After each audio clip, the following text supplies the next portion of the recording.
Hi, I'm Claude. And I'm Edzo, and you're listening to another episode of FamTalks. In FamTalks, it's born out of the vision of encouraging families to have healthy conversation at home about faith, apologetics, and ministry. In today's episode, we're going to be continuing our conversation on Does God Exist? So in the last 2 weeks, we discussed about the design of the universe and about how our objective moral standards imply that there is an objective lawgiver who would be God. Today, we're going to be focusing on a different aspect of the universe, but still something partly or strongly tied to it, and that is the beginning of the universe. Well, that's very interesting because everything that we see, I would say, my son, has a beginning. And most importantly, the universe that we are in. So if the universe had a beginning, who or where or when did it actually begin? I think those are important questions. And it's interesting to note if there are actually evidences or studies that would have traced all those questions like when, where, or what, or how, right? Do you have any thoughts on that?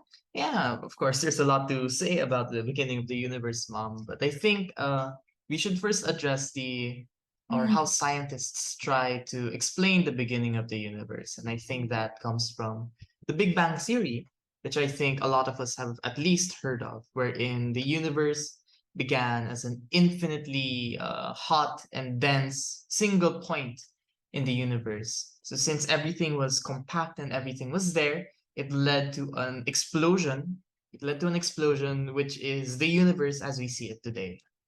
Wow, that's interesting. Like there was an explosion. And I remember a specific scientist who said that in the beginning, there was an explosion. But interestingly, Genesis 1:1 says, in the beginning, God created the heavens and the earth. So it seems that the scientific evidence of Big Bang Theory points actually to a creator in the beginning. But let's go deep into what you said in terms of let's try to understand the scientific perspective of the beginning of the universe. So you mentioned that there's a single point, right? And I think there's if my memory is correct, is that Edwin Hubble have seen this uh, thing that there was the redshift, my son, that there was a single point that it seems like the universe was expanding. So if the universe was expanding, there was a single point that it really had a beginning. So do you have any thoughts about what he actually discovered on that note that the universe was expanding? And he mentioned about the redshift. Actually, he only discovered this in a sense it was not intentional. But as he looked at the spectroscope, he noticed the redshift and he noticed that all the starlight in deep spaces appears to be red in a spectroscope and that the stars are actually moving away, but it was actually the universe starting to expand, or it was expanding. So it seems that the universe was condensed before that. Does that make sense, my son? Yeah, I believe it will make sense. So, as you said, the universe was condensed and it was expanding, which caused the red shift. Now, I think the red shift is a bit of could be seen as jargon, but in basically you could imagine it as a light. So light comes in a wave, and different frequencies of that wave would show different colors. So if you point your finger, you move it up and down, right? So you move your fingers up I and can down. see your fingers now. So moving your finger up and down, if the if it travels for your finger to go up, to go down, and to go up again, the the distance traveled between the ups and downs. No. How do I explain this? Hmm. So light travels in two dimensions. Okay, it's not just a light. Mm. So there's up and down, and there's forward and back. Mhm. So the time it takes for the light, for a light wave to travel up, down, and up again, okay, Mm. that's the wavelength. Okay, Mm. going up, going down, going up. But the distance traveled, Mm. right? The distance traveled from forward and back, in the time it takes for it to travel up, down, and up again. That one is the frequency, which Mm. is how long it takes to travel forward and back in that time. Right. So the longer it takes to travel, or the more distance that it travels, the more red it's going to look. I see. Okay, the shorter Mm. distance that it travels, the more blue it's going to look. So the reason why with a red shift, with things looking more red, as he looked through the spectroscope, looking through light, seeing the light and the frequencies of light, it appeared more red because the distance traveled was getting larger. So if we see that the distance, which is supposed to be short, gets larger, it means that it's getting longer, which means that it's expanding, right? Mm. So that point, or this line of thought, goes back to the creation of the universe, because if the universe right now is currently expanding, Mm. that means that it must have come to, or if we trace it forward, it's expanding. So if we trace time going backwards, it's going to be the opposite of expand. It's going to be condensing. It's going to be going Mhm. shorter and shorter, which would come to the point wherein it becomes super dense, right? It Mm. becomes super dense. It becomes into a singular point, right? Which would point us back to the Big Bang Theory, Right. right? Mm. That the universe, which is expanding now, so going back in time, it would make sense that it would be condensing into a said single point. Right. That's very interesting enough. And you mentioned about the shortened wavelength, which may appear to be blue. And then when it's um was that stretch, or when it's longer, Yeah. that it would appear red. Yes, that's right. Right. And then you mentioned about the how it may appear to be expanding in a sense. So in with that point, we could see that there was a beginning because of that red shift. And surprisingly, Edwin just discovered it without actually intending to. And now it points again to a beginning, Yeah. right? That the universe had a beginning. I think there's another one, my son, about the universe in a sense is has energy, and it seems like it's the energy is being used up on a daily basis. And I think it points to the second law of thermodynamics, that uh, it seems that it's running down at this point, that we're using up energy. And energy, from what I understand, and maybe you can explain it further, that you cannot recreate or again have an energy. So maybe you can expand on that more, my son. Yeah. So the second law of thermodynamics could also be called the law of entropy, I believe. Yes. So entropy basically means disorder in the universe. And the law of entropy basically says that uh, the universe naturally goes from an ordered state to a more disorderly state. So how can we see that? Let's say that you have two rooms right beside each other. One room is hot, one room is cold. Okay? We can see that the room is relatively ordered because all the hot molecules are in one room, all the cold molecules are in another. But we know also that if we leave these two rooms alone, then naturally it's going to find a point of equilibrium where the two rooms or yeah, point of equilibrium where the two rooms will share the same temperature. And the reason why that is disorderly is because there is a mix between the hot molecules and the cold molecules. So I think this could also be seen as, let's say that you have a jigsaw puzzle. You have a jigsaw puzzle in a box. Let's say that all the pieces are glued in place except for one. Okay, so you have one loose jigsaw puzzle, and then you're going to shake the box. Okay, so it is more expected that the puzzle piece is going to be in disorder because it's not very likely to be in the right place, right? So that's what the law of entropy is. That the universe naturally goes towards a point of disorder. And the reason why that's important is because energy defined within the universe is finite. Okay, it's finite. Energy can neither be created nor destroyed. So there is no way for us to make energy. The best we can do is convert energy. So in the universe, there is a finite number of energy, and majority of that energy on Earth, okay, majority of that energy on Earth is being lost to outer space. So in the entire universe, the amount of energy stays the same, but in Earth, it's slowly diminishing.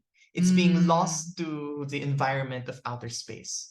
So the sun as well, which is our primary source of energy, plants get their energy from the sun. We can create vitamins from reacting with the sun. These energies that are coming from the sun going to the earth are eventually, it also gets lost and goes back to the universe, right? So if this energy is finite, right? And if the universe is still losing that energy, that means it must have come from a point wherein everything was in order, where there was no energy lost, wherein the two rooms were still properly segregated between hot and cold, between having more energy, having less energy. There was still no transfers of energies, right? But now that the universe is moving forward in time, it's following the law of entropy, wherein the universe is naturally becoming more disorderly in the sense of passing on different energies. Right. So if, with what you said, enough that I think my take there is that you mentioned it's finite, right? That there's a given amount, let's say, of energy, and slowly it's being used up. And important thing you mentioned, we cannot recreate energy, or we cannot use it again. So by saying that it's finite, and as we use it, it's not being recreated, so therefore we could see that uh it's running low. Yeah. So if we're in maybe in a layman's term, or maybe a good example would be a battery, right? So as we use up a battery, at some point it will be low bat and dead bat, Yeah, right? yeah.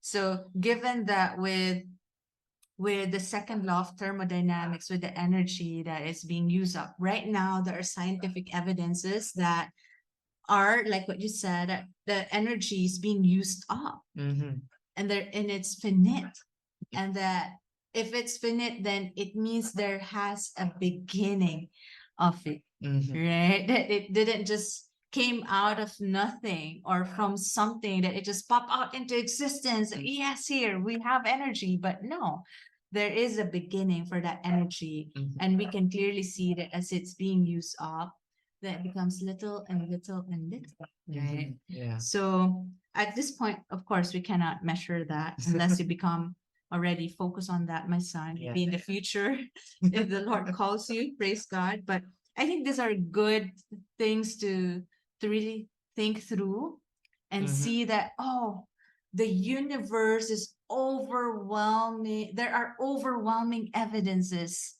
that points to possibly a creator because of the things.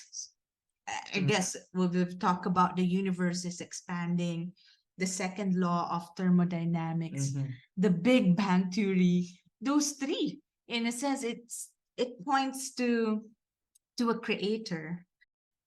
Yeah, I agree. There are many different evidences already of the beginning of the universe, of how the universe could have began. But I think, Mom, the more important question is where is Mm, God in that, I right? love that. I love that, Miss Sun. So, where's God? Can you give us that, Miss Sun? Where is He in all of these things, right? Yeah, I Yeah. think it's easier to explain this in a concept of cause and effect, Hmm. right? That in everything that we have been discussing, right? All that we're looking at are the effects, right? We see the effect of the universe expanding through the redshift. Mhm. We see the effects of entropy as the universe is slowly losing its, well, not really losing, but it's slowly using up the energy and it's being converted into an energy that we cannot reuse anymore, Right. right? So all of these are an effect, right? Mm. And so if we go back in time, Hmm. right? We go back in time into the supposed Big Bang, wherein everything is condensed into that point. Hmm. We know that that is an effect because Right. we actually are still observing its effects from now. Agreed. So Yeah. these effects, these ripple effects, must have come from something, right? Mhm. Because there cannot be an effect without a cause. Hmm. So this point, this singular possible point, what caused that? What do you think caused that, Bob? I don't know. I think my mind cannot fathom if I'll be able to explain it, aside from the fact I was not there at the beginning, my son. But for me, it just points to a wonderful, amazing creator that we cannot deny. Mm-hmm, It's shouting at us, that there was a creator, there is a mm-hmm, creator from the beginning of time who caused the explosion, who caused all of these mm-hmm. things. Yeah. And I cannot accept the fact that we just came out of nothing and that we just Mm-hmm. exist without a purpose. Yeah. There is a purpose. And if we could see how the universe is created, we could see that each of the little living thing, even the non-living things, Mm-mm. actually has a purpose, Yeah. right? So I don't know, my son, the answer to that for me is none other than a creator, God Himself. Mm-hmm. And it amazes me that the Bible starts with in the beginning, God created the heavens and the earth. Mm-hmm. You know, I don't know if there's other logical explanation to that. What are your thoughts? For me as well, I think there's no other explanation than it having, or than the entire universe being the effect of a creator, right? And that creator could be none other than God. Because there needs to be a creator who spans or is older than the universe. Mm, There needs to be a creator who is greater than the universe, mm, right? And there is no other than that, or there's no other explanation than that to God, who right. is the greatest, who is also timeless. There's no beginning and there's no end to God. But for the universe, on the other hand, we've already proven that the universe has a beginning. And as we know, the universe also has an end. So just Hmm, like through the battery analogy we made a while ago, it's using up its energy and it's being lost into something we can't reuse anymore. So the universe has a beginning and an end. So mm, whatever has created the universe probably shouldn't have that beginning and end. And there would be no other being in existence who could do that besides God. Yeah, I couldn't agree less, my son. I completely agree, 100%, maybe 1,000%. And I just love how God created everything, and it humbles me in so many ways Mhm. to see how amazing our God is and how small we are, that our finite mind will never be able to comprehend how it all began. But I look forward to the day, my son, when we finally meet our Creator and have that story time with Him, or maybe just asking, so, my dear Father, Heavenly Mhm. Father, my dear God, how are you able to create the universe in an amazing way, right?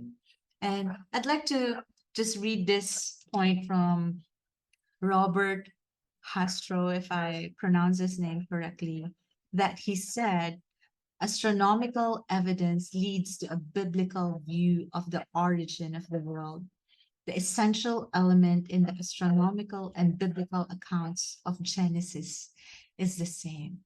Mhm. So we could see, my son, that the science and God are not competing worldviews. Mhm. It actually supports each other. Yeah. That from science, we could see that God really exists. Mhm. And science in itself does not contradict the Bible or the existence of God. In Mhm. fact, it points to a creator.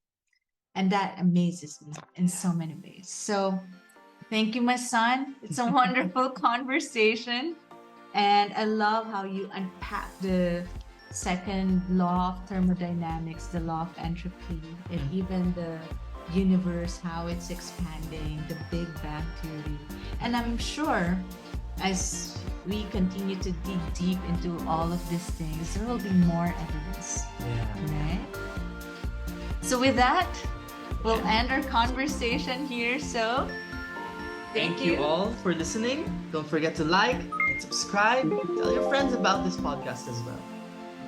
With that, thank you for listening. Bye for now.